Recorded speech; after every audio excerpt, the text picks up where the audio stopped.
আসসালামু আলাইকুম রহমতুল্লাহ।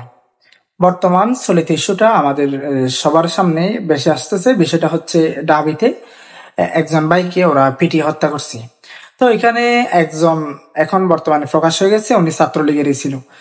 আসলে যারা ছাত্রলীগ ছিল বা যারা স্বৈরাচার সরকারের দোসররা ছিল, ওদের মানে এই ফলাফল ছিল, ওরা লীগের মানুষ ছিল, এরা তো মানুষের উপর অত্যাচার করবেই।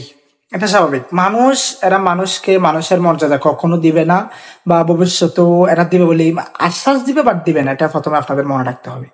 এখন আমি এই বিষয়ে কথা বলতে চাচ্ছি না, আমি আরেকটা বিষয়ে কথা বলতে চাচ্ছি। এটা হচ্ছে দাবি হচ্ছে বা ঢাকা বিশ্ববিদ্যালয় হচ্ছে এখন বর্তমান সরকার।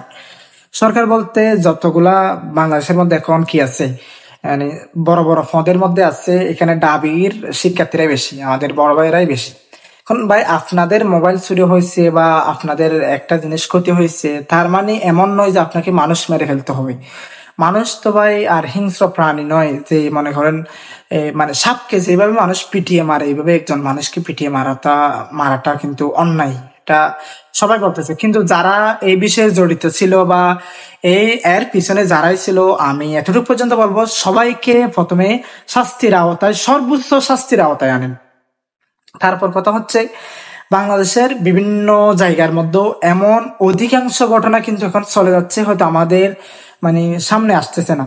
কিন্তু আমি এখানে কয়জনকে চিনি বা আপনারা যাদেরকে এখানে চিনতে পারছেন, এই বাইকে কিন্তু আপনারা সবাই দেখতে পাচ্ছেন। এনে হচ্ছে এই আমাদের কি ছিল, ছাত্রলীগের নেতাই ছিল।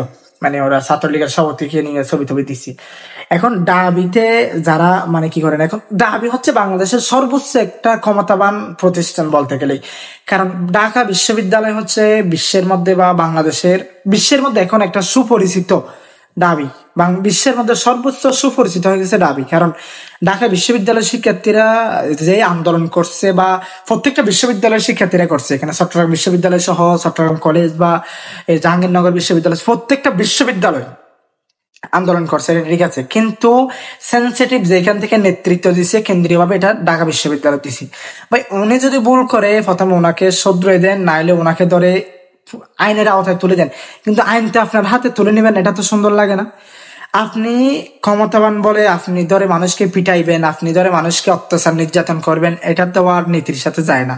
তো আমি এতটুকু পর্যন্ত বলবো, ভাইকে যারা অত্যাচার বা নির্যাতন করে মারলেন, উনি হক চোর, মানুষ চুরি করলো ভাই, এখন হাত কাটার বিধান আছে কোরআনে, কিন্তু মারার বিধান তো নাই।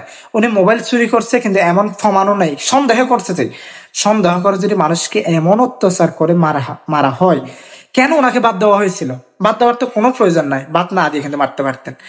তো যারা এর পিছনে ছিলেন, এক একজনকে ইনশাল্লাহ সবার খুঁটিনাটি তুলে আনবো ইনশাল্লাহ আগামীকাল, সবার ক্ষেত্রে। মানে আগামীকাল হোক বা কয়েকদিন পরে হোক, আমি সবার ক্ষেত্রে একটা সুন্দর করে গোছালো বিড়ি দিব। একে যারা মারছে তাদের পিছনে কয়জন ওই যে স্বৈরাচারী সরকারের দোসররা ছিল, স্বৈরাচারী সরকারের মানে ছেলেবেলে ছিল, এদেরকে সবাইকে কিন্তু একজন একজন করে ইনশাল্লাহ খুঁজে বের করব। এখন কথা হচ্ছে ডাবির, আমি আবার লাস্ট পর্যায়ে আবার বলতেছি, ডাবির যারা শিক্ষার্থী আছেন ভাই, ক্ষমতা আপনাদের হাতে। আপনারা চাইলে এখন ওকে থানায় দিতে পারেন, পুলিশের হাতে দিতে পারেন, সর্বোচ্চ শাস্তির আওতায় আনতে পারেন। কিন্তু এমন নয় যে আপনারা শাস্তি হাতে তুলে নিয়ে, আপনারা আইন হাতে তুলে নিয়ে ওকে মেরে ফেলবেন, এমন তো নয়। এটা তো নীতির সাথে যায় না।